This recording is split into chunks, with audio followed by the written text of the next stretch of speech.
Men and women who suffer from depression may experience it differently. This might also make it harder for men to recognize the warning signs. The Fox Medical team's Beth Galvin spoke with a psychiatrist about why. Most of us assume that if we were depressed, we would know it, but it may not be so clear for men. And we talked to a psychiatrist about why. When we think about men who are depressed, Dr. Suvrat Bhargave of the Center for Family Psychiatry in Tyrone, Georgia, says we often assume they will feel sad. But it turns out the #1 symptom of depression in men is not sadness. It's often irritability. So being more easily irritated, frustrated, having big reactions to things. And men who are depressed understand that they are irritable.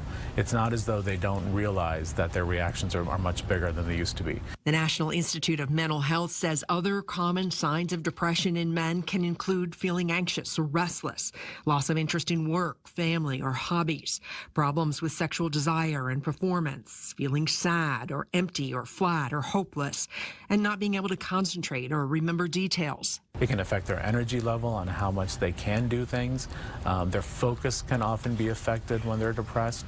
Sleep patterns will change, and even their appetites will sometimes change. And I think one of the messages that a lot of men need to hear is that it's okay to ask for help, because there is a way for them to feel better. Dr. Bhargave says treatment usually involves either medication like antidepressants or talk therapy, or a combination of the two. And so all I'm asking men to do is to come in and start the discussion.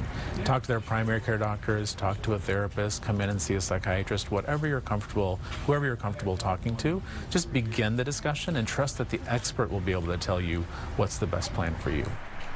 Dr. Bhargave says men will often tell him, at least at first, that the only reason why they came in to meet with him was because their girlfriend or wife or partner pushed them into it. But he says after 1 or 2 sessions, they start to feel a lot more comfortable with opening up and talking. For your Fox Medical team, I'm Beth Galvin. Glad they have those loved ones to push them. Let's all keep an eye on our loved ones for sure. Try to help them out.